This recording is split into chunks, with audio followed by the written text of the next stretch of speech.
Unsolved 2025 हम लोग कर रहे थे और इस सीरीज़ में हम लोग सेट नंबर 3 का पार्ट 1 कर चुके हैं। सेट 3 का कोड है IZ और इसमें हम लोग क्वेश्चन नंबर 5 के गा पार्ट तक कंप्लीट कर चुके थे। आज स्टार्ट करेंगे क्वेश्चन नंबर 5वें का घा पार्ट और ये लीनियर प्रोग्रामिंग का क्वेश्चन है। कहा गया है कि निम्नलिखित अवरोधों के अंतर्गत z बराबर 3x प्लस वाई का न्यूनतम मान आलेखी विधि से निकालना है। कंडीशंस आर गिवन, इनइक्वालिटीज दे रखी हैं। x plus y less than or equal to 8, 3x plus 5y less than greater than or equal to 0। ये देखिए इसमें करेक्शन है, छोटा सा गलत लिख गया है हमसे यहाँ पे। ये ग्रेटर देन है 3x plus 5y greater than or equal to 0 और 3x plus 5y greater than or equal to 0 और x y दोनों 0 या 0 से बड़े हैं। कैसे इस क्वेश्चन को करा जाए? तो सबसे पहले हेडिंग डालेंगे, इन असमीकाओं को पहले हम ग्राफ पर प्रदर्शित करेंगे, इनका सुसंगत क्षेत्र हम ज्ञात करेंगे। देखते हैं, सबसे पहले हेडिंग डालेंगे x plus y less than or equal to 8 का हल समुच्चय और उसके अंतर्गत हम इस असमीका का सल्यूशन करेंगे। लिखेंगे इस असमीका के संगत रैखिक समीकरण निम्नलिखित हैं। लेस देन हटाओ, बराबर लगाओ, इक्वेशन नंबर 6 हो जाएगी। अब यहाँ पता करेंगे कि ये रेखा एक्स अक्ष वाई अक्ष को कहाँ कहाँ पर काटती है। कोई भी रेखा एक्स अक्ष को जहाँ काटे वहाँ वाई 0, जब वाई 0 रखेंगे तो एक्स की वैल्यू 8 आएगी। वाई अक्ष को जहाँ काटे वहाँ एक्स 0, जब एक्स 0 रखेंगे तो वाई 8 आएगा। तो पॉइंट हो जाएगा 8,0 और 0,8। यानी ये पता चला कि ये रेखा x अक्ष को 8,0 पर और y अक्ष को बिंदु B 0,8 पर प्रतिच्छेद करती है। ठीक है जी। अब क्या करें? एक और असमीका है, उसको भी कर लेते हैं। ये चलिए पहले एक कर लिया जाए। ग्राफ पेपर पे आएंगे, ग्राफ पेपर आपको पेपर में मिलेगा, एग्जाम में जब जाएंगे तो ग्राफ पेपर वहाँ आपको प्रोवाइड किया जाएगा। ये आपने खींच लिया यहाँ पर x अक्ष और ये आपने खींच लिया यहाँ पर y अक्ष। फिर 8 0 और 0 8, x अक्ष पे 8, y अक्ष पे 0। x अक्ष पे 8 देखिए 1 2 3 4 5 6 7 8, x पे 8 y पे 0, तो ये पॉइंट हो गया 8,0 और x पे 0 और y पे 8, x पे 0 y पे 8, तो 1 2 3 4 5 6 7 8, x पे 0 और y पर 8 तो 0,8। अब इसमें क्या करना है? अब हमें यहां पर लाइन ड्रॉ करनी होगी। ठीक है, तो 8 0 और 0 8 को मिलाने वाली एक लाइन ड्रॉ कर ली। ठीक है जी, 8 0 और 0 8, और पता ये करेंगे कि इसका हल इस तरफ है या उस तरफ है। कैसे पता करें? मूल बिंदु से संतुष्ट कराएंगे। अगर संतुष्ट करे तो इसका हल इस तरफ और नहीं करे तो उस तरफ। तो 0 0 से संतुष्ट कराने पर, 0 0 से संतुष्ट कराने पर तो हम क्या करने वाले हैं? x को 0 और y को 0 रख दो। 0 प्लस 0 मतलब इसका हुआ 0। 0 छोटा है 8 से, ये बात सही है? जवाब है हाँ जी, सही है। 0 तो छोटा ही होता है 8 से, यानी मूल बिंदु संतुष्ट कर रहा है, यानी इधर के सब संतुष्ट करेंगे और उधर का कोई भी संतुष्ट नहीं करेगा। तो इसका हल इस तरफ होगा, यानी मूल बिंदु की तरफ स्थित होगा। ठीक बात है, मूल बिंदु की तरफ स्थित होगा। अब हम आते हैं दूसरी रेखा पर। इन दोनों का मतलब आप जानते ही हैं, हर सवाल में मिलता है इसमें ये, तो इनके लिए लिख दिया जाता है कि इनका हल समुच्चय प्रथम चतुर्थांश में होगा। यानी अगर केवल ये 3 रेखाएं होती, 3 असमीकाएं होती, तो हमें इस लाइन के नीचे रहना था और पहले चतुर्थांश में रहना था, तो इतना हिस्सा आता केवल। लेकिन हमें इसको भी देखना पड़ेगा, तो हेडिंग डाल लेंगे यहाँ पर 3x plus 5y greater than or equal to 0 का हल समुच्चय। लिखेंगे इस असमीका के संगत रैखिक समीकरण निम्नलिखित है। ग्रेटर देन हटाओ, बराबर लगाओ। पता करो ये रेखा कैसे बनेगी। तो रेखा के लिए हमें एटलीस्ट कितने पॉइंट्स की जरूरत होती है बेटा? 2 पॉइंट्स की ज़रूरत होती है। तो ये तो कंफर्म है कि अगर इसमें y 0 रख दें तो x भी 0 हो जाएगा। अगर इसमें y को 0 कर दें तो x भी, चलो रख कर दिखाते हैं। अगर आपने इसमें y को 0 रखा, 0 × 5 0 बराबर 0, तो 3x बराबर 0, x बराबर 0/3 0, तो x भी 0 आ जाएगा। ठीक है, 0,0 पहला पॉइंट हो गया। लेकिन एक पॉइंट से तो मिलना नहीं कि अब x 0 रखोगे तो y 0 आ जाएगा। एक और कोई वैल्यू ले लो जो तुम्हें अच्छी लगती हो, जरूरी नहीं जो हम कह रहे हैं वो ले लो। कोई एक मान x का जिससे 5 से कट जाए तो अच्छा मान आ जाएगा। 5 ही ले लिया जाए, मुझे लग रहा तो अच्छा रहेगा। x बराबर चलिए 5 ले लेते हैं। अगर 5 लेंगे तो 5 तियाँ 15, 5 रखे हैं, 5 तियाँ 15 प्लस 5y बराबर 0। 5 तियाँ 15, 15 प्लस 5y बराबर 0, प्लस 15 उधर गया -15 और 5 तियाँ 15, यानी y का मान आ जाएगा -3। समझ में आ गया होगा।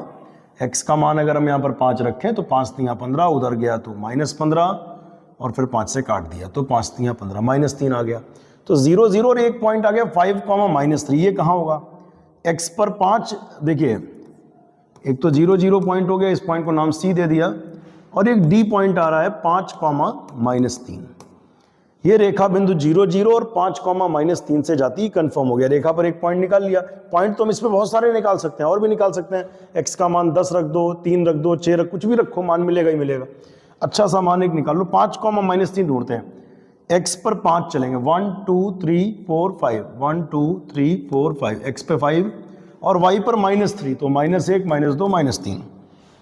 अब देखिएगा ध्यान से कैसे होगा ये आ गया बेटा, ये पॉइंट हो गया 5, -3। x पर 5, y पर -3, तो 5, -3। ठीक है जी। अब हम क्या करने वाले हैं, इन दोनों पॉइंट्स को मिला देते हैं। ठीक है, और पता करें कि इसका हल इस तरफ है कि उस तरफ है। लेकिन ये रेखा तो मूल बिंदु से ही जाती है, इसका कैसे पता करें इधर है कि उधर है? तो मूल बिंदु ही थोड़ी बिंदु है, बिंदु तो बहुत सारे हैं। इससे संतुष्ट करा लो, 0 8 से करा लो। अगर ये संतुष्ट करे तो समझ लेंगे इसका हल इधर है, और नहीं करे तो समझ लेंगे हल इधर है। तो 0 8 से संतुष्ट कराने पर, 0 8 से संतुष्ट कराने पर x की जगह पर 0 रखो, 3 × 0, और y की जगह पर 8 रखो, y की जगह पर 8 रखो। यहाँ पर x की जगह 0, y की जगह 8, greater than or equal to 0। ये 0 हो गया, 8 पंजे 40।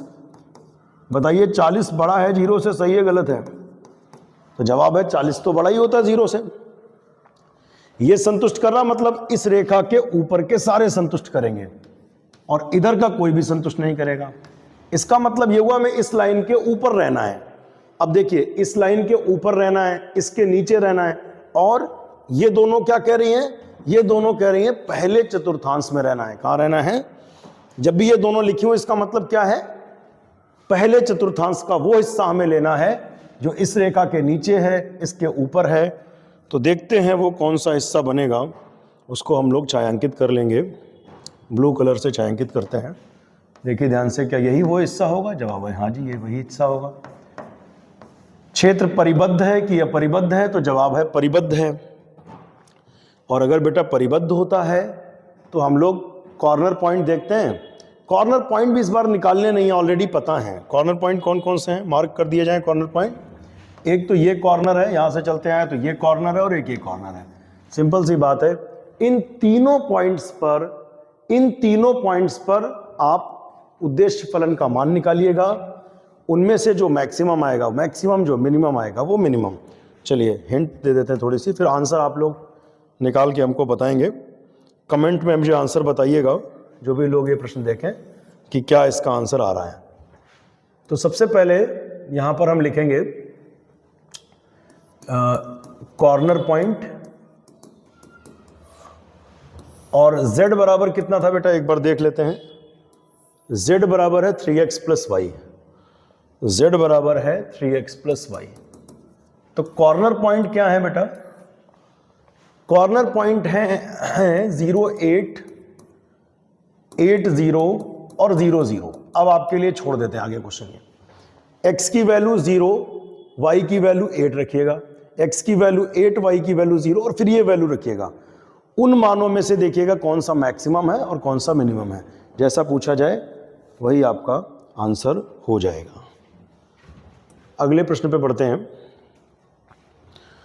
अगला क्वेश्चन है fx बराबर fr से, अच्छा, रियल नंबर के सेट से एक मैपिंग है ऐसे रियल नंबर के सेट में जिसमें केवल -1 से 1 तक नंबर्स हैं, नहीं, -1 और 1 के बीच के रियल नंबर्स हैं। ध्यान से एक बार फिर से सुनिए। बात यह है कि यहाँ जो मैपिंग हो रही है वो रियल नंबर के सेट से हो रही है, एक ऐसे सेट में, ऐसे रियल नंबर के सेट में जिसमें सारे रियल नंबर नहीं है, केवल वो रियल नंबर है जो -1 से +1 के बीच में आते हैं, ये वाले। इसके ऊपर, इससे छोटे नहीं और इससे बड़े नहीं, इनके बीच वाले आते हैं। इसमें डोमेन में सारे रियल नंबर हैं। तो हमें इसको प्रूव करके दिखाना है कि ये जो मैपिंग है वो एकाकी और आच्छादक है। जिन लोगों ने चैप्टर 1 पढ़ रखा होगा उनको बेहतर समझ में आएगा। पहले तुम इसको डिफाइन कर दें। मॉड x के 2 मीनिंग होते हैं, आप जानते हो। अगर ये वैल्यू पॉजिटिव होती तो इसको ऐसे ही ले लेते हैं, अगर ये निगेटिव होती तो उसके आगे एक माइनस लगा लेते हैं। तो माइनस में अगर ये होता है तो minus minus total value positive हो जाती है। ठीक है, तो fx बराबर अगर देखें तो मॉड x को हम लोग एक बार यहां पर +x लिख लेंगे। +x लिखेंगे तो ये भी लिखेंगे साथ में कि ये वैल्यू 0 या 0 से बड़ी है।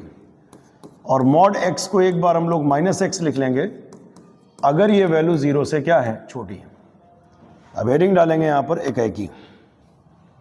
हेडिंग क्या डालेंगे? हेडिंग डालेंगे एकाकी। और एकाकी में, एकाकी का रूल आपको याद होगा। एकाकी में हम लोग क्या करते थे, FA बराबर FB लेकर चलते थे, FA बराबर FB लेकर चलते थे। और लास्ट में अगर A बराबर B आ जाता था, FA बराबर FB लेकर चलते थे, A बराबर B आ जाता था तो हम लिखते थे एकाकी है, और अगर नहीं आता था तो लिखते थे एकाकी नहीं है। यह है रूल, अगर रूल की बात बताएं तो। लेकिन यहां प्रॉब्लम यह है कि यहां पर फंक्शन के 2 मान हैं। ठीक है, तो हम यहां पर कैसे लगाएं, ये प्रॉब्लम है। तो यहां पर A और B जो तुम लोगे FA बराबर FB में, A और B कैसे लिए जाएं?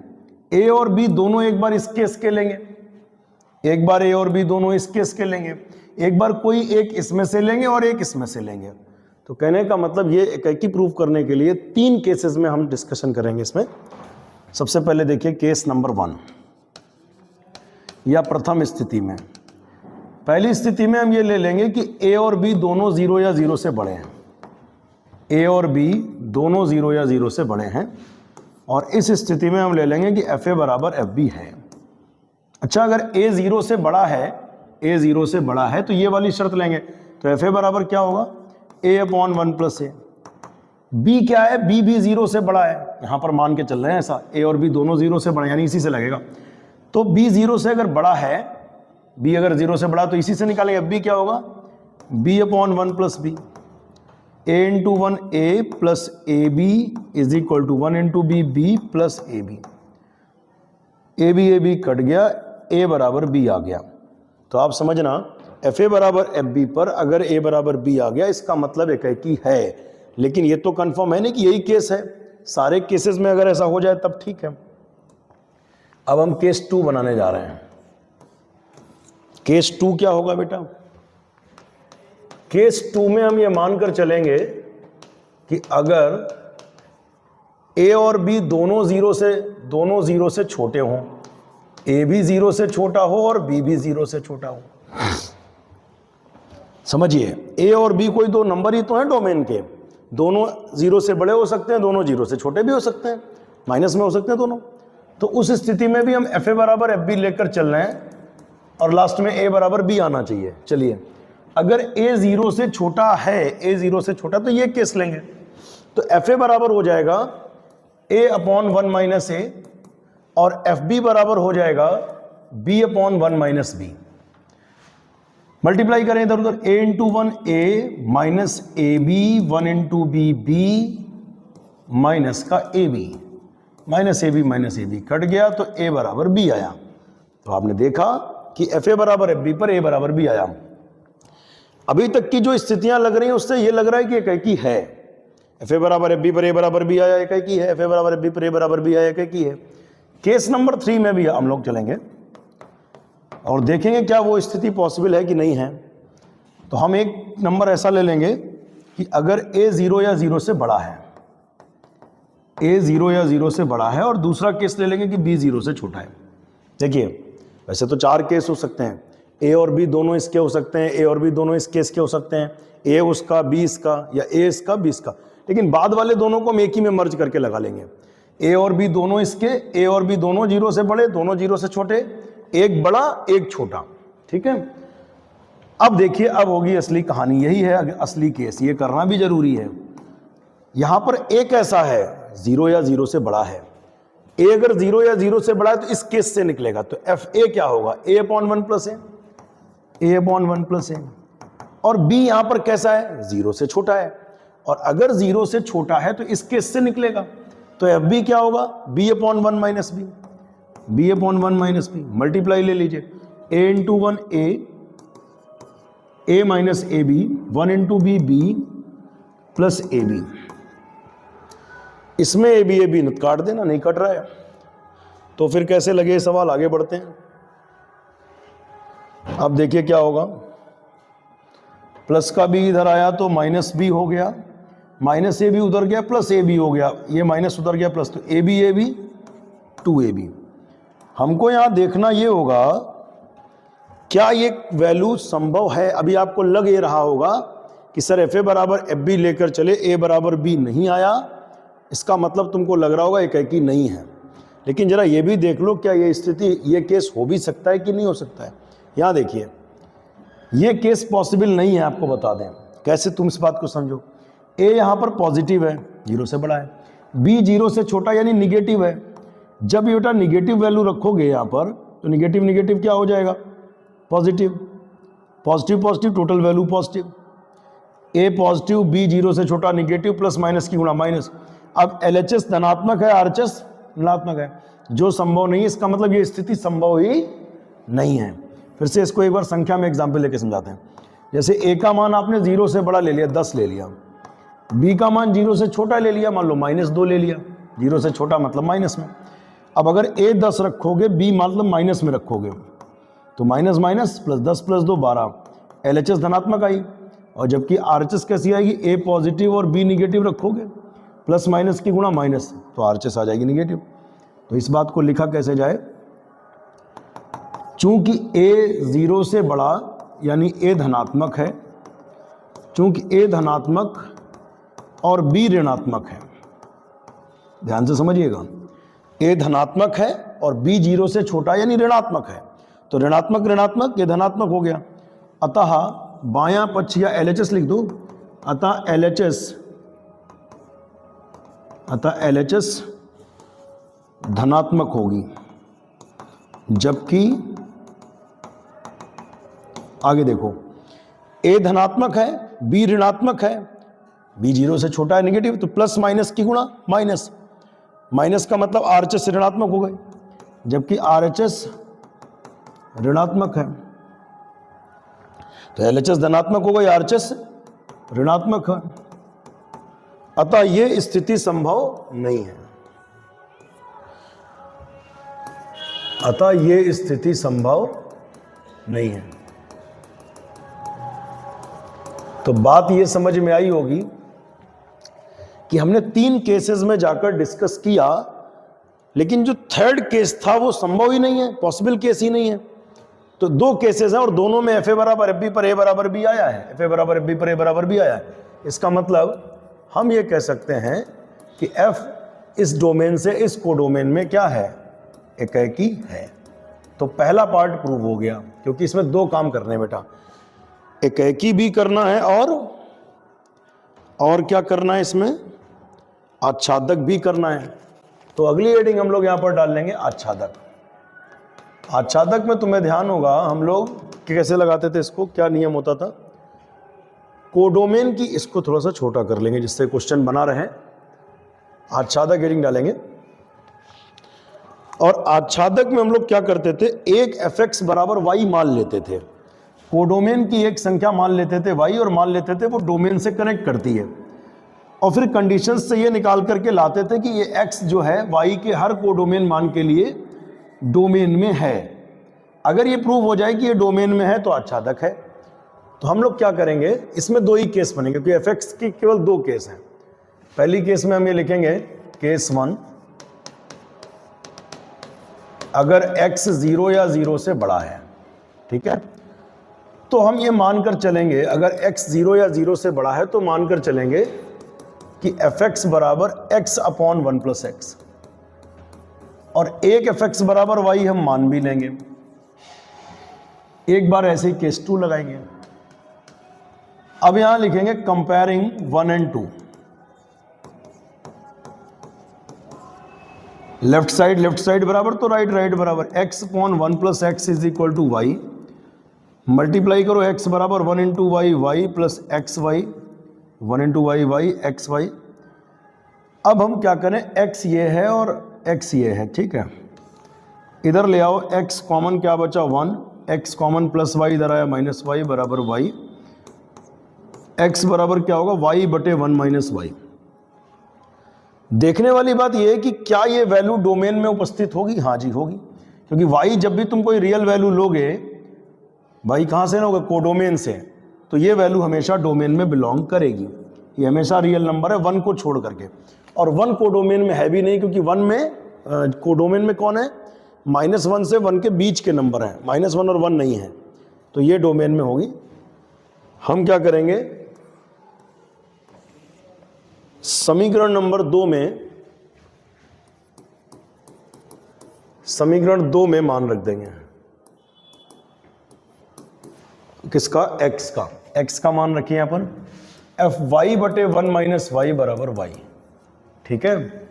अब हम केस 2 में देखेंगे ये चीज हो पा रही कि नहीं हो पा रही। केस 2 क्या था बेटा, केस 2 में ये मानकर, केस 2 में दूसरी कंडीशन क्या दी है कि अगर x 0 से छोटा है, x अगर 0 से छोटा है तो fx की वैल्यू क्या है बेटा, fx की वैल्यू है x अपॉन 1 माइनस एक्स, और एक fx बराबर y हम ले चुके हैं, मान चुके हैं। इक्वेशन 3 और इक्वेशन 4 दे दीजिए। अब क्या करा जाए, अब दोनों का लेफ्ट साइड बराबर तो राइट साइड भी बराबर ही होगा, 1 into y, y minus x y, ठीक है। एक इधर ले आओ, x कॉमन क्या बचा 1, x कॉमन माइनस वाई इधर आया तो प्लस वाई बराबर वाई। अब बताइए जरा x बराबर क्या आएगा निकल करके, y बटे 1 प्लस वाई, x बराबर y बटे 1 प्लस x बराबर क्या आएगा बच्चा, x बराबर आएगा, ये टर्म जाएगा अपॉन में। क्या ये वैल्यू डोमेन में होगी, तो जवाब है हाँ बिल्कुल होगी। y -1 हो ही नहीं सकता क्योंकि हमारा जो कोडोमेन इसमें दिया है उसमें -1 से +1 के बीच के नंबर हैं केवल, तो ये मत कहना कि -1 पे नॉट डिफाइन हो रहा, -1 उसमें है ही नहीं कोडोमेन में, तो ये डोमेन में है। तो फिर x की वैल्यू आप यहां पे रख दो समीकरण 4 में,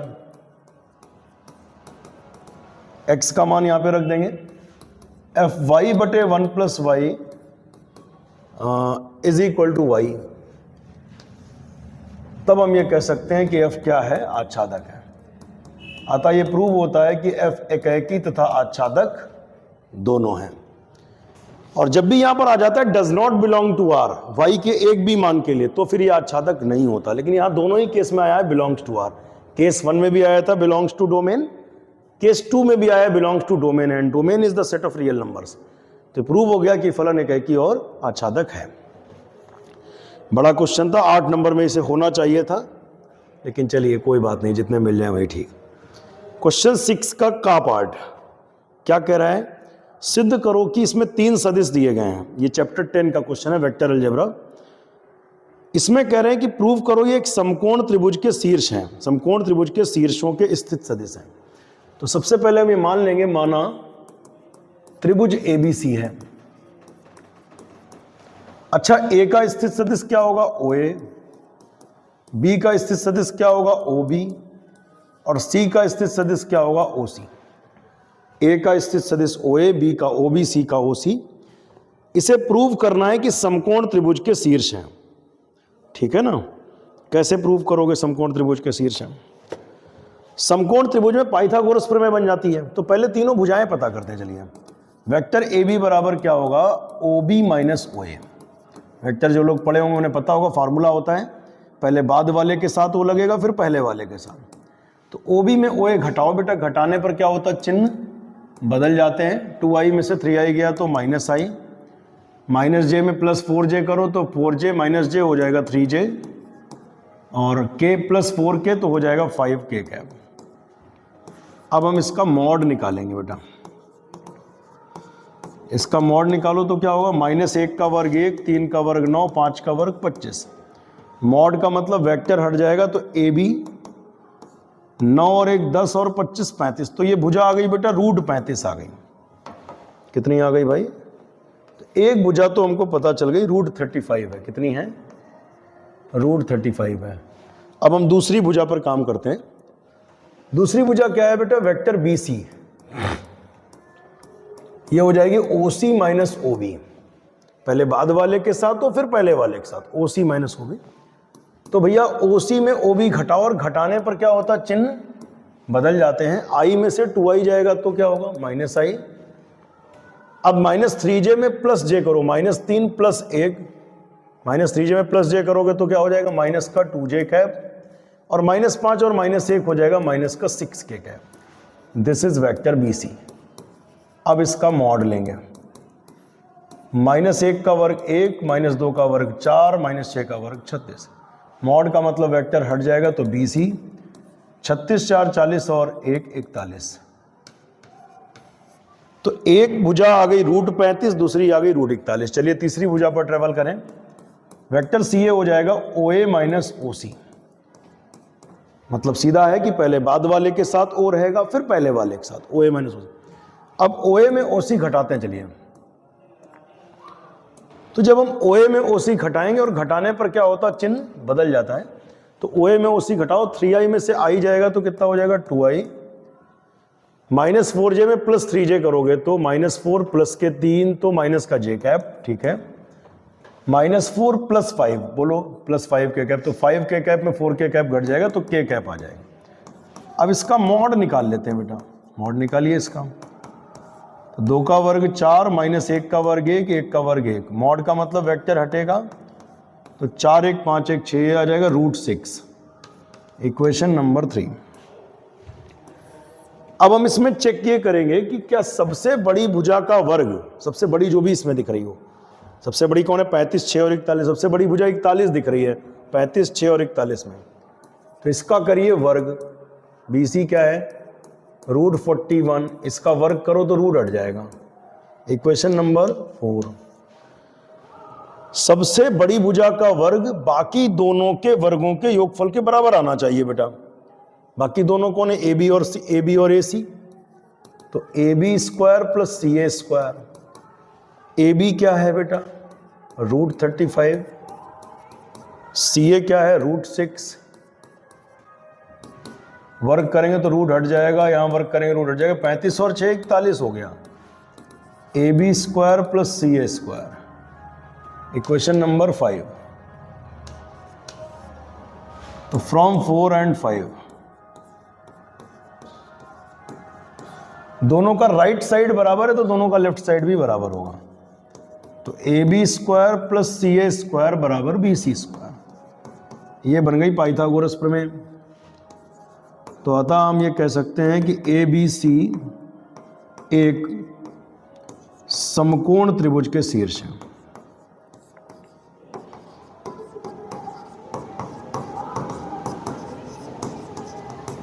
ठीक है, सिंपली वो शीर्ष दिए थे, आपने तीनों भुजाएं निकाली, उन भुजाओं के मॉड निकाले और पाइथागोरस प्रमेय बना दी, तो प्रूव हो गया कि ये शीर्ष है। अगला क्वेश्चन जो है वो छठे का जो खा है, ये पिछले सेट में हो चुका है। तो आप लोग सेट नंबर 2 में जाएंगे, उसका वीडियो अपलोड है। सेट नंबर 2 का 5वें का गा अगर ना लगे तो वहाँ से जाकर देख सकते हैं। सेट नंबर 2 में 5वें के गा में आपको मिल जाएगा। इसके बाद देखें, और ये बड़ा इंपॉर्टेंट क्वेश्चन है, ये सब पूरी अनसॉल्व्ड क्या, पूरे अवकलन का सबसे इंपॉर्टेंट क्वेश्चन यही है, मोस्ट इंपॉर्टेंट, हर साल आने वाला प्रश्न, हर साल 1-2 सेट में जरूर मिलेगा आपको ये। इसके बाद 6 का गा, 6 का गा सामने बना भी है। एक थैला है, इसमें बेटा 10 सफेद गेंद हैं और 5 काली गेंद हैं। 2 गेंद एक के बाद एक निकाली जाती हैं। हमने यहां से एक गेंद निकाली, फिर दूसरी निकाली। और एक खास बात है कि पहली गेंद दूसरी को निकालने से पहले वापस नहीं रखी जाती है। मतलब ये कि हमने इससे एक गेंद निकाली, अलग रख ली। कुल गेंदें यहां पर 15 है बेटा। कुल गेंदें कितनी हैं बताओ जरा? 10 + 5 = 15। आपने एक गेंद निकाली, वो अलग रख ली। अब जब दूसरी निकालेंगे वो 15 में से नहीं निकलेगी, वो निकलेगी 14 में से, क्योंकि आपने वो गेंद थैले में वापस नहीं रखी है। यही लिखा, फिर से पढ़िए। लिखा है 2 गेंदें एक के बाद एक निकाली जाती हैं। पहली गेंद दूसरी को निकालने से पहले वापस नहीं रखी जाती है। मतलब जो पहले निकाली थी वो वापस नहीं रखी। आगे बढ़िए। मान लिया थैले में से प्रत्येक गेंद का निकालना समसंभाव्य है। समसंभाव्य घटना पड़ी है अपने, तो दोनों सफेद गेंद निकलेंगी, इसकी क्या प्रायिकता है? तो यहां लिखेंगे पहली सफेद गेंद निकलने की प्रायिकता। लिखेंगे पहली सफेद गेंद निकलने की प्रायिकता। तो बेटा ये बताना होगा, इसमें सफेद गेंदें हैं कितनी टोटल?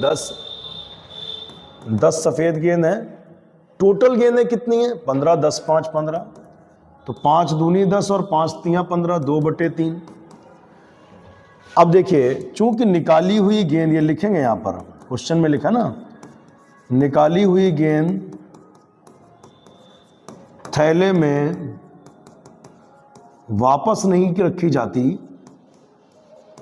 वापस नहीं रखी जाती। अब क्या हुआ? अब शेष गेंदें कितनी बची? तो जवाब है बेटा कि शेष गेंदें बची 14। 15 थी, एक आपने निकाल ली, 14 बची। क्योंकि वो सफेद गेंद निकली है ऐसा मानकर चल रहे हैं, तो अब सफेद गेंदें कितनी बची बेटा? सफेद गेंदें थी 10, एक निकल गई, तो सफेद गेंद कितनी बची? 9। तो दूसरी सफेद गेंद निकलेगी, वही लैंग्वेज पूरी उतार देना, हम ऐसे लाइन खींच दे रहे हैं। दूसरी सफेद गेंद निकलेगी, इसकी क्या प्रायिकता होगी? 9/14। 9/14। आगे देखिए क्या है। अब लिखेंगे अभीष्ट प्रायिकता। दोनों सफेद गेंद निकलने की प्रायिकता पूछ रहे हैं।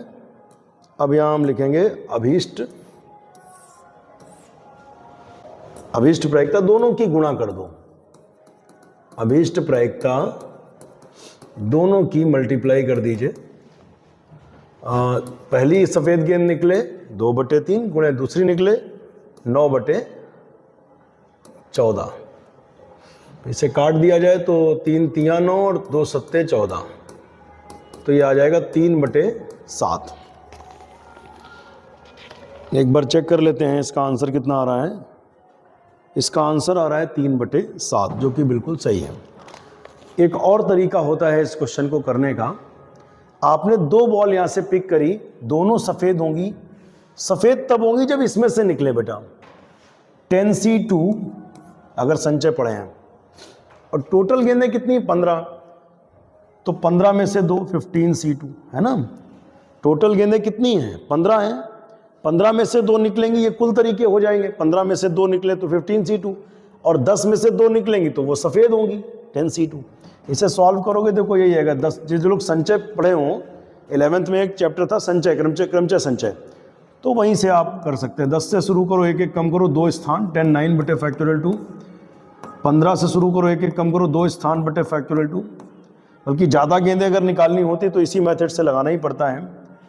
अब देखिए क्या होगा, 5 दूनी 10 और 5 तियां 15, 3 तियां 9, 2 सत्ते 14। देखिए आंसर वही आया 3/7। तो ये भी एक मेथड है, आपको जो अच्छा लगे वो करिए, ये भी बिल्कुल सही मेथड है। चलिए अगले प्रश्न पर बढ़ते हैं। छठे का गा हो गया है और छठे का घा पार्ट अब हम लोग देखेंगे। छठे का घा पार्ट खोल लेते हैं, इसमें और मिला लें, यही है, हाँ जी यही है। ये कैसे लगे? बड़ा आसान सा 5 नंबर में क्वेश्चन दे दिया। डॉट प्रोडक्ट से हम जानते हैं कि vector A dot vector B बराबर mod of vector A mod of vector B और कॉस थीटा। यहां से बेटा कॉस थीटा की वैल्यू अगर हम निकालें तो ये वैल्यू बटे में जाएगी, तो आ जाएगा ए डॉट बी, ये बटे में ये बटे में, mod of A mod of B, equation number 1। फिर हम यहां लिखेंगे कि हम जानते हैं वी नो दैट कि mod of cos theta less than और इक्वल टू 1। और अब इसमें हम क्या करेंगे, ये हम लोग जानते हैं कॉस थीटा का मान, कॉस थीटा का मॉड एक या एक से कम होता है। इस पूरी, ये एक असमिका है, मॉड वाली समीका है, इसको अगर सॉल्व करें तो इसका मतलब ये निकल के आएगा कॉस थीटा -1 से +1 तक होता है। इस पूरी असमिका का एक्चुअली ये मतलब है, क्योंकि जब मॉड को हम सॉल्व करेंगे, एक बार पॉजिटिव लेंगे तो ये इतना आ जाएगा, और एक बार अगर निगेटिव लेंगे, है ना, अगर ये निगेटिव है तो उसके लिए एक minus cos theta less than और इक्वल टू 1, तो फिर माइनस से गुणा करेंगे तो ये आ जाएगा। खैर, इस बात को आप नहीं भी समझ पा रहे तो कोई बात नहीं है, आपको इतना पता होना जरूरी है। कॉस थीटा की वैल्यू क्या है? ए डॉट बी बटे mod of A mod of be less than और इक्वल टू 1। कॉस थीटा का मान तो ऊपर निकाल ही लिया था। अब कैसे करेंगे भाई? अब क्या करेंगे, मॉड ऊपर नीचे दोनों तरफ दे दीजिए। Mod of A dot B, अच्छा नीचे मॉड लगाने का कोई मतलब नहीं, ऑलरेडी दोनों टर्म मॉड में, मॉड का मॉड क्या होगा, मॉड ही रहेगा, तो कोई मतलब नहीं है। ऊपर मॉड लगा दीजिए, नीचे कोई मतलब नहीं, लेस देन और इक्वल टू 1। और चूंकि ये पॉजिटिव होते हैं मॉड, और इससे दोनों तरफ गुणा कर दें mod of A mod of B से, तो चिन्ह में कोई परिवर्तन नहीं होगा, क्योंकि धनात्मक संख्या से गुणा करते हैं तो समीका के चिन्ह में कोई बदलाव नहीं होता है। इधर गुणा करेंगे कैंसिल हो जाएंगे, और ये उधर गुणा करेंगे 1 से, तो mod of A mod of B, और यही हमारा रिक्वायर्ड डेरिवेशन है, प्रूव हो गया। छठे का जो अंगा पार्ट है लास्ट वाला, ये क्वेश्चन इस सेट में 5 नंबर में आया देखिए, और सेट नंबर 1 में यही सेम क्वेश्चन है एज इट इज, बिल्कुल हम लोग कर चुके हैं। 8 नंबर में था, यहां 5 में, वहां 8 में था। तो ये किस्मत की बात होती, जो नंबर जो क्वेश्चन 5 में आते हैं वही कई बार 8 में भी आते हैं। तो छठे का जो लास्ट पार्ट है वो सेट नंबर 1 में क्वेश्चन नंबर 9 के खा पार्ट में हो चुका है। तो अगर आपसे नहीं लग रहा है तो दोबारा सेट 1 का वीडियो देखें, समझें और फिर लगाएं। नेक्स्ट, इसके बाद आता है 7वें का का और खा। ये दोनों क्वेश्चन आपको हर बार हर सेट में मिलेंगे। 7वें का खा अवयव विधि का प्रश्न है, आपको ही प्रैक्टिस करना है बार बार उसकी। और सेट नंबर 1 और 2 दोनों में अवयव विधि का सवाल मिला था, वो हम लगवा चुके हैं। जैसे वहाँ लगाया था वैसे इसको ट्राई करें। अगर दिक्कत आती है तो आप कमेंट में लिखेंगे, तो फिर इसका वीडियो अलग से अपलोड हो जाएगा। और 7वें का जो का पार्ट है, ये भी सेट नंबर 2 में 7वें के का में हो चुका है, बिल्कुल ऐसे ही। तो ये दोनों क्वेश्चन आपको अपने आप करने हैं।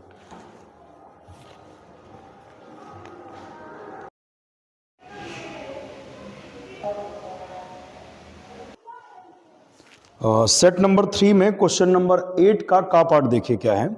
ये प्रगुण वाली प्रश्नावली का क्वेश्चन है। 0 से π/4 log e बेस पर 1 + tan थीटा डी थीटा। तो इसकी वैल्यू हमें निकालनी है, π/8 log 2 लानी है। बहुत इंपॉर्टेंट क्वेश्चन है, कई बार पूछा जाता है। इसे हम इक्वेशन नंबर 1 दे देंगे। इसे हम इक्वेशन नंबर 1 दे देंगे। अब इसमें सबसे ज़्यादा यूज होने वाले प्रगुण लगाएंगे। वो प्रगुण ये कहता है कि जहाँ जहाँ x होता है वहाँ वहाँ हम अपर लिमिट -x रख सकते हैं। तो जहाँ जहाँ थीटा होता है वहाँ वहाँ हम अपर माइनस थीटा लिख सकते हैं। अपर लिमिट क्या है? π/4। तो जहाँ थीटा है वहाँ पर हम π/4 - थीटा रख सकते हैं। तो जहाँ थीटा वहाँ अपर माइनस थीटा हमने पुट कर लिया। अब क्या करना है? 0 से π/4 log e बेस पर 1 + tan a - b का फॉर्मूला लगाएंगे। यहाँ पर क्या होता है? फॉर्मूला होता है tan a - tan b, tan a - tan b upon 1 + tan a tan b, tan a - tan b upon 1 + tan a tan b। तो ये फॉर्मूला लगाएंगे, tan a - b, tan a - tan b बटे 1 + tan a tan b। अब क्या किया जाए? अगले step में 0 से π/4 log e बेस पर tan 45 डिग्री की वैल्यू होती बेटा 1। यहाँ पर tan 45 का मान हम जानते हैं क्या रखेंगे, 1 रखेंगे। tan 45 की value 1 minus tan theta upon में 1 प्लस, और tan 45 का मान यहाँ पर भी हम 1 रखेंगे, तो 1 इंटू tan थीटा और आगे है d थीटा। इसके बाद क्या करना है ध्यान से समझिए, 0 से π/4 log e बेस पर एलसीएम लेंगे तो ये टर्म ऊपर जाएगा, 1 से गुणा करेगा, 1 प्लस tan थीटा ये ऊपर जाएगा, plus 1 minus tan theta upon 1 plus tan theta d theta. इसमें प्लस tan और माइनस tan दोनों कैंसिल हो गया। अब क्या करना है आगे समझिए कहानी। अब क्या होगा, i बराबर क्या चल रहा था, 0 से π/4 log e बेस पर, तो 1, ध्यान से देखिए 1 और 1 ये हो जाएगा 2 अपॉन 1 प्लस tan थीटा और आगे है d थीटा। और लॉग की प्रॉपर्टी होती, लॉग के आगे जब भी बटे तो घटे, log m minus log n, यानी ये हो जाएगा log 2 base e d theta minus 0 से π/4 log e बेस पर 1 plus tan theta d theta. आगे बढ़ते हैं, log 2 यहां से कांस्टेंट है, निकल के बाहर आएगा, तो log 2 इसमें कांस्टेंट है, निकल के बाहर आएगा, log 2 बेस e ये निकल के बाहर आया, यहां बचेगा 1 और 1d थीटा हो जाता है थीटा। इस पे लिमिट लगा देंगे 0 से π/4 माइनस, फिर आप अगर ध्यान से देखो तो यही तो क्वेश्चन था, 0 से π/4 log 1 plus tan theta d theta, यही हम लेकर चले थे। तो एक तरीके से जो लेकर चले थे वही फिर से बन गया, तो इसको हम क्या करेंगे, i माने थे, i मान लेंगे। और यहाँ क्या चल रहा है, i माइनस i इधर आया तो प्लस i, तो i हो जाएगा 2i, माइनस i इधर आया प्लस i, तो i 2i। यहाँ चल रहा है log 2 बेस e, थीटा की जगह पर π/4, फिर थीटा की जगह पर 0। यहाँ चल रहा है 2i बराबर π/4 log 2 बेस e, i बराबर क्या होगा, 2 बटे में जाएगा, पाई बटे 2 चक्कू 8, π/8 log 2 बेस e, और यही आपका आंसर है।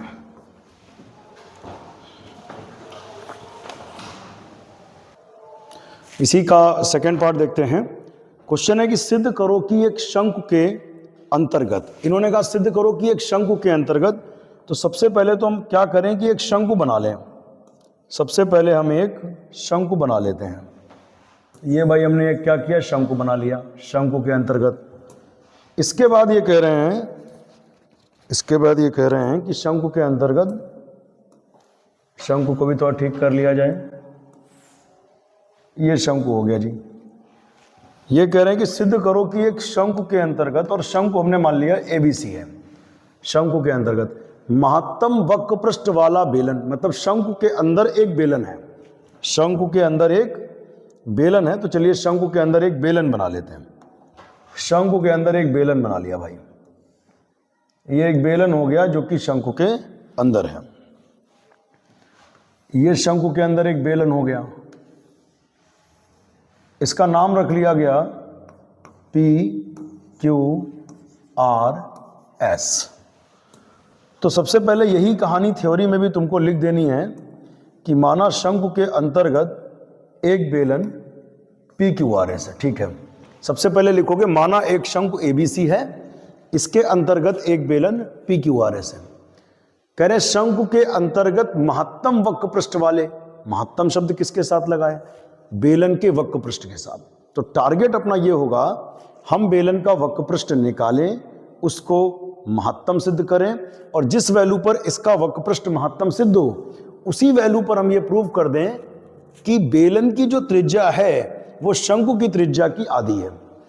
सबसे पहले लिखेंगे माना एक शंकु ABC है, इसके अंतर्गत एक बेलन PQRS है, ये लिखना। उसके बाद लिखना माना इसकी ऊंचाई h और इसका अर्ध शीर्ष कोण अल्फा है, माना बेलन की त्रिज्या x है। अब इसको आप नाम दे दीजिए, पॉइंट दे दीजिए M। त्रिभुज CMR में, त्रिभुज सी एम आर में सबसे पहले हम इसमें कॉट अल्फा ले लेंगे। तो बेटा कॉट अल्फा बराबर होता है आधार बटे लंब, अल्फा के सामने लंब, 90 के सामने कर्ण, ये आधार होगा। कॉट अल्फा आधार बटे लंब यानी CM upon x. Cot alpha is CM upon x. Now CM equals to what? X cot alpha, x cot alpha. तो ये डिस्टेंस हो गई एक्स कॉट अल्फा। ठीक है, आगे बढ़ते हैं। ये पूरी डिस्टेंस मान लो 10 है, ये 3 है, तो ये 7 होगी। अगर पूरी डिस्टेंस h है, ये x कॉट अल्फा, तो नीचे वाली क्या होगी? h minus x cot alpha. तो बेलन की हाइट हो गई h minus x cot alpha. Question आगे कह रहा है कि बेलन का वक्रपृष्ठ महत्तम तब होगा, यानी हमें इसका वक्रपृष्ठ महत्तम करना है। तो हम इसका मान लेंगे, माना बेलन का वक्रपृष्ठ c है। बेलन के वक्रपृष्ठ का फार्मूला याद ही होगा तुम लोगों को। बेलन का वक्रपृष्ठ होता है 2 पाई आर एच। क्या होता है? 2 पाई आर एच। यहां पर हम क्या करेंगे? रेडियस का मान रखेंगे। बेलन की रेडियस क्या है? x। बेलन की हाइट h नहीं है, शंकु की हाइट h है। बेलन की हाइट क्या है? बेलन की हाइट है h minus x cot alpha. अभी क्या करना है? इसमें x का मल्टीप्लाई ले लो, hx, x की गुणा एक्स स्क्वायर कॉट अल्फा। अब यहां लिखेंगे differentiating both sides with respect to x। आप लिखिएगा, हमने बोल दिया D D x of C. x के रेस्पेक्ट में करेंगे तो x का अवकलन क्या होता है? 1, एक्स स्क्वायर का 2x, भाई घात आगे आती है, कम हो जाता है। Now again differentiating both sides with respect to x, D two C over D x square. 2 pi h का क्या होगा? 0, क्योंकि इसमें तो x है नहीं। 2x का 1 और कॉट अल्फा। फिर क्या होगा? 2 दूनी 4 माइनस का 4 पाई कॉट अल्फा। अभी आगे क्या लिखना है? आगे लिखेंगे हम लोग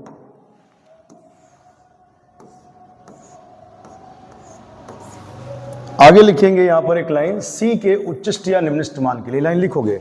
c के उच्चिष्ट या निम्निष्ठ मान के लिए dc ओवर dx बराबर 0। फर्स्ट डेरिवेटिव को 0 किया जाता है। तो भाई dc ओवर dx क्या है? 2 पाई और ब्रैकेट में क्या है? h minus 2x cot alpha. h minus 2x cot alpha is equal to 0। 2 pi not equal to 0, so divided by 2 pi both side. h minus 2x cot alpha बराबर 0। अब ये negative उधर जाएगा तो positive 2x cot alpha. x बराबर कितना? जवाब दो, यहां से x का मान निकालो तो बटे में आएगा h upon 2 cot alpha. 2 upon में कॉट अल्फा अपॉन में। अब इस वैल्यू पर चेक करेंगे कि सेकेंड डेरिवेटिव का मान कैसा है। d2c over D x square. एक काम करेंगे कि x का ये मान उठा के इसमें रखेंगे, लेकिन x तो इसमें है ही नहीं। अगर x होता तो ये वैल्यू इसमें रखते, नहीं है तो यही रख देते हैं, माइनस का 4 पाई कॉट अल्फा जो भी है। अब बताओ ये वैल्यू कैसी है? तो जवाब है ये निगेटिव है, ये वैल्यू ऋणात्मक है। और ऋणात्मक है तो मान कैसा होगा? उच्चिष्ट होगा। तो जवाब यहां पर लिखेंगे, क्या लिखेंगे? चूंकि x बराबर h अपॉन 2 कॉट अल्फा पर, यहां आप लिखेंगे चूंकि x बराबर h अपॉन 2 कॉट अल्फा पर सेकेंड डेरिवेटिव ऋणात्मक है, इसलिए x बराबर h अपॉन 2 कॉट अल्फा पर, x बराबर h अपॉन 2 कॉट अल्फा पर, h अपॉन 2 कॉट अल्फा पर c उच्चिष्ट होगा। c क्या होगा? उच्चिष्ट होगा। तो क्वेश्चन में ये प्रूव हो गया कि इसका जो वक्रपृष्ठ है बेलन का जो वक्रपृष्ठ है वो उच्चिष्ट होगा। कब उच्चिष्ट होगा? जब x का मान ये है। अब जिस वैल्यू पर उच्चिष्ट प्रूव हुआ है उसी वैल्यू पर ये प्रूव कर देंगे कि बेलन की त्रिज्या शंकु की त्रिज्या की आधी है। मान लिया बेलन की त्रिज्या r है, बेलन की त्रिज्या r है, शंकु की त्रिज्या x मान ली। जिस वैल्यू पर प्रूव हुआ उसी वैल्यू पर देखिएगा। इस पूरे ट्रायंगल में जाइए, इस पूरे ट्रायंगल में एक बार हाईलाइट कर दें किस ट्रायंगल की बात हम कर रहे हैं आपसे। हम बात कर रहे हैं इस ट्रायंगल की, ये जो इस समय थोड़ा सा डार्क आपको दिख रहा है रेड कलर में, इस ट्रायंगल की बात कर रहे हैं। ये वाला कोण है अल्फा। तो कॉट अल्फा अगर इसमें लेंगे तो हो जाएगा आधार बटे लंब। भाई अल्फा के सामने लंब, लंब हो गया r, और ये पूरी डिस्टेंस कितनी h है, चाहे इन दोनों को जोड़ लो तो plus x cot alpha minus x cot alpha cut जाएगा, बल्कि ये डिस्टेंस यहीं से देख लो h है। कॉट अल्फा आधार बटे लंब, ये h है, ये r है, तो h upon r, h upon r, h h cancel, R पलट के ऊपर जाएगा, x बराबर r/2। x क्या है? बेलन की त्रिज्या। x क्या है? बेलन की त्रिज्या। और r क्या है? r है शंकु की त्रिज्या। तो प्रूव हो गया कि बेलन की त्रिज्या शंकु की त्रिज्या की आधी है। यही हमें प्रूव करना था कि अगर बेलन का वक्रपृष्ठ महत्तम होगा तो बेलन की जो त्रिज्या है वो शंकु की त्रिज्या की आधी होगी। देखिए अगला क्वेश्चन ये है हमारा 90 के का फर्स्ट पार्ट। इसमें सेकेंड डेरिवेटिव निकालना है। 4 नंबर के 2 हैं इसमें। यहां लिखेंगे दोनों पक्षों में x के सापेक्ष अवकलन करने पर 600 लिखा ही रहने दीजिए, कांस्टेंट है। e की पावर x का होता है e की पावर x, e की पावर x का e की पावर x, इसे हम x कह रहे हैं, इसके अवकलन से गुणा करेंगे तो -7x का -7, -7x का -7, फिर करेंगे तो 500 ऐसे ही रहेगा, e की पावर x का e की पावर x और 7x का 7 आ जाएगा। फिर से एक बार समझ लें, ये तो कांस्टेंट ऐसे रहेगा, e की पावर x का अवकलन e की पावर x, इसका करेंगे तो -7x का -7, ये ऐसे ही रहेगा, e की पावर x का e की पावर x और 7x का 7। Now again differentiating both sides with respect to x। फिर से यहां लिख देना, पुनः दोनों पक्षों में x के सापेक्ष अवकलन करने पर करिए अवकलन, e की पावर x का e की पावर x और -7x का -7 जब आएगा तो minus minus minus minus plus 7 सती 49। फिर आगे बढ़िए, e की पावर x का e की पावर x, 7x का 7 आएगा, 7 सती 49। 49 इसमें से क्या कर लो कॉमन, 49 जब कॉमन लेंगे तो हो जाएगा 600 e की पावर -7x प्लस 500 e की पावर 7x। Equation number 1।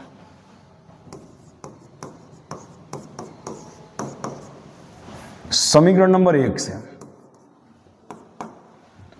अब देखना इस वैल्यू को क्या लिख सकते हैं। 600 e टू द पावर ये, 500 e टू द पावर ये, इसको लिख सकते हैं 49y। इस पूरी वैल्यू को समीकरण 1 से क्या लिख दिया? y। तो सेकंड डेरिवेटिव की वैल्यू हो गई 49y और यही आपका आंसर है। अगला क्वेश्चन देखिए, हमें 90 का फर्स्ट पार्ट हो गया था, का सेकंड पार्ट देखिए। इसमें इस दीर्घवृत्त के से घिरे क्षेत्र का क्षेत्रफल निकालना है। वैसे इसके आंसर निकालने की इसकी एक शॉर्ट ट्रिक बता दें। दीर्घवृत्त का क्षेत्रफल होता है पाई AB। शॉर्ट ट्रिक से ये होगा कि बाद में आंसर चेक करने के काम आ जाएगा। इसमें 16 का वर्गमूल ले लो, कितना हो गया? 4, यानी a की वैल्यू 4 है। और 25 का वर्गमूल ले लो 5, तो 5 हो गया। 4 पंचे 20 पाई। देखना इसका आंसर लास्ट में 20 पाई ही आएगा, ठीक है। तो लेकिन केवल आंसर से तो काम नहीं चलेगा, क्योंकि 4 नंबर में क्वेश्चन है ये। तो सबसे पहले तो हम इसे क्या करेंगे, x² बटे a² प्लस y² बटे b² इज इक्वल टू 1 से तुलना कर देंगे इसकी। तो बेटा इसकी जब तुलना करेंगे तो a² की वैल्यू आएगी 16 और b² की वैल्यू आएगी 25, यानी a की वैल्यू 4 प्लस माइनस 4 भी लिख सकते हो, बट दूरी है पॉजिटिव लेंगे। 25 का वर्गमूल 5। अब यहाँ पे b बड़ा है a से, इसका मतलब दीर्घवृत्त सेकंड टाइप का होगा, खड़ा खड़ा बनेगा, क्योंकि YH की दूरी बड़ी है, XH की दूरी छोटी है। तो चलिए एक दीर्घवृत्त हम लोग बना लेते हैं, और दीर्घवृत्त देखिए इस तरीके का दीर्घवृत्त आएगा।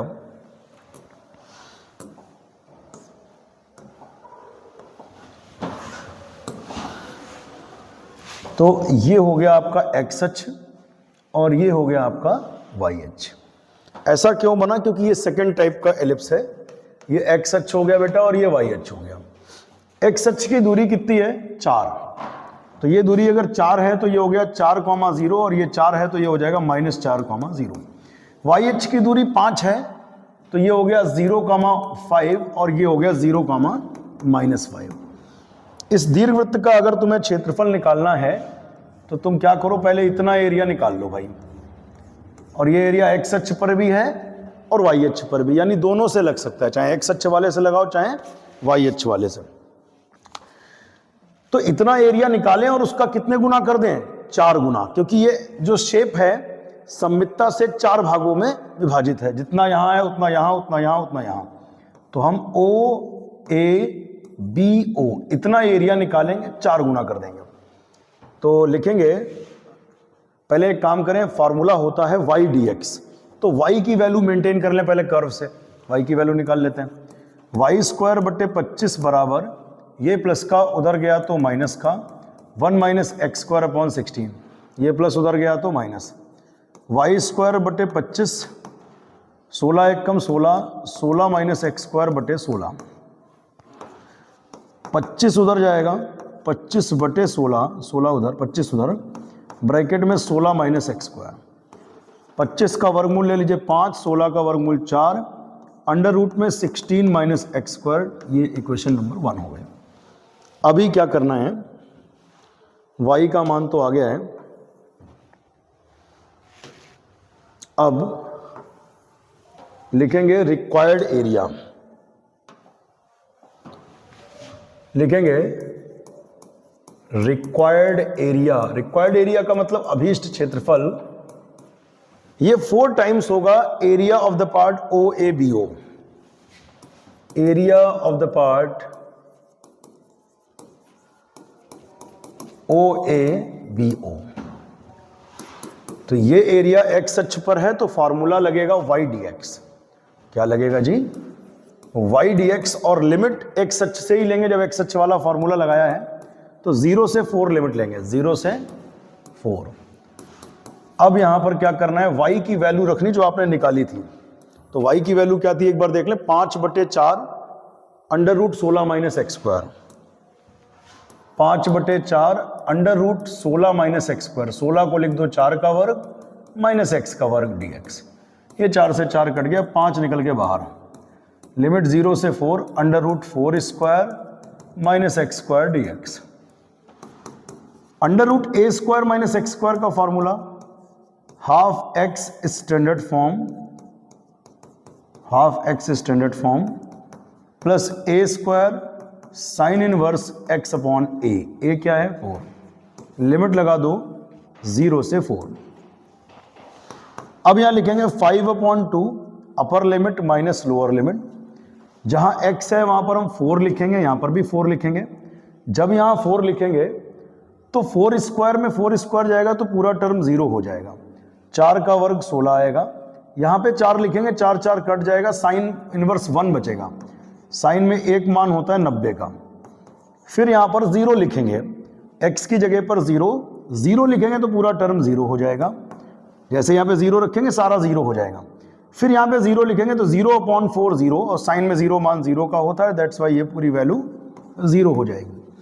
अब आते हैं आगे, तो 2 8 16, तो ये आएगा 5/2 इंटू 8 पाई। अब 2 से काटो, 2 चक्कू 8, 4 पंचे 20 पाई। आगे चूंकि क्षेत्रफल है तो हम लिख देंगे 20 पाई वर्ग मात्रक या वर्ग इकाई। और आपको पहले भी हमने ये क्लियर कर दिया था कि जो इसका आंसर आएगा वो 20 पाई आएगा बिना लगाए। ठीक है, अब हम लोग इसके अगले क्वेश्चन को करेंगे, लास्ट पार्ट। ठीक है, देखिए स्टॉप तब तक। देखिए integration of sec square 2 theta D theta बटे ये लिखा है, कैसे इसको किया जाए। सेक स्क्वायर को हम लिख लेंगे 1/cos स्क्वायर 2 थीटा, या अगले स्टेप में कर लेंगे, पहले ऊपर कैलकुलेशन कर लेते हैं। इस कॉट को हम लिख देंगे, कॉट को लिख देंगे कॉस बटे साइन, और टेन को लिख देंगे साइन बटे कॉस। कॉट को कॉस बटे साइन, टेन को साइन बटे कॉस, स्क्वायर हो गया। फिर sec square 2 theta D theta, cos cos की गुणा क्या हो जाएगी, cos square theta, sine sine की गुणा क्या हो जाएगी, साइन स्क्वायर थीटा। एलसीएम लिया ना, तो कॉस कॉस की गुणा कॉस स्क्वायर, साइन साइन की साइन स्क्वायर, अपॉन में क्या है साइन थीटा कॉस थीटा, और इसके ऊपर क्या लग जाएगा बेटा, होल स्क्वायर। आगे बढ़ते हैं, integration of sec square 2 theta D theta, ये फॉर्मूला है कॉस 2 थीटा का। कॉस 2 थीटा के टोटल 4 होते हैं, उनमें से ये एक सूत्र है कॉस 2 थीटा का, तो भैया कॉस 2 थीटा लिख लिया, बटे में क्या है साइन थीटा कॉस थीटा। इसके ऊपर भी क्या लिखा हुआ है, होल स्क्वायर लगा हुआ है। यहां एक काम कर लें हम लोग, 2 से गुणा और 2 से भाग कर लें। 2 से गुणा और 2 से भाग। क्यों 2 से गुणा भाग कर रहे हैं, इसका रीजन अभी बताएंगे आपको। Integration of sec square 2 theta D theta upon में क्या है, देखिए ये ऊपर जो लिखा है तो ठीक ही है जो लिखा है, या वर्ग करी दो 2 का वर्ग 4, या ऐसे लिख दो 2 cos 2 थीटा, और नीचे आप देखो 2 sin a cos a, एक फॉर्मूला डेवलप हो गया। 2 sin a cos a हो जाता है sin 2a। 2 sin a cos a हो जाता है, 2 sin a cos a हो जाता है sin 2a। इसके ऊपर होल स्क्वायर हो गया। Integration of sec square 2 theta D theta. अच्छा, cos बटे साइन क्या होता है, cot। cos बटे साइन cot होता है, इसके ऊपर स्क्वायर। फिर sec square 2 theta D theta, 2 पे वर्ग पड़ेगा 4, cot पे वर्ग पड़ेगा तो cot स्क्वायर 2 थीटा। अब एक काम करें, 4 कर लें बाहर, ये बटे में अगर cot होता है ऊपर लिखें तो tan हो जाता है भाई। 1 अपॉन cot क्या होता है, tan। बटे वाला cot ऊपर लिखा तो tan हो गया, बटे में cot ऊपर गया तो tan 2 थीटा।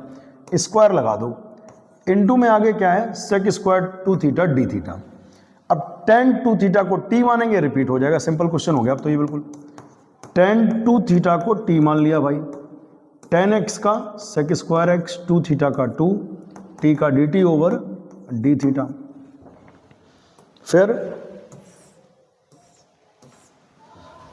सेक स्क्वायर 2 थीटा डी थीटा, यहां से वैल्यू निकाली बेटा, sec square 2 theta D theta की वैल्यू तो dt अपॉन 2, dt अपॉन 2। ठीक है जी, अब क्या करना है, इधर ले आते हैं इसको, ये 2 अपॉन में चला गया। अब ये वैल्यू इसमें रखो जरा, 1/4। देखिए ध्यान से, ये value sec square 2 theta D theta, इसको क्या लिखेंगे बताइए, इसको लिखेंगे dt अपॉन 2, और tan 2 थीटा को लिख देंगे t, तो हो गया t स्क्वायर। 4 दूनी 8, 4 दूनी 8। इसका इंटीग्रेशन करें तो घात में 1 जोड़ दें, 2 में 1 जोड़ो 3/3 प्लस c, तो 8 तियां 24, 8 तियां 24, और t का मान रख दें, t बराबर क्या है, tan 2 थीटा। tan 2 थीटा का होल क्यूब प्लस कांस्टेंट क्या है c। तो इसका आंसर चेक कर लें, 1/24 tan 2 थीटा का होल क्यूब प्लस c, जो कि बिल्कुल सही है।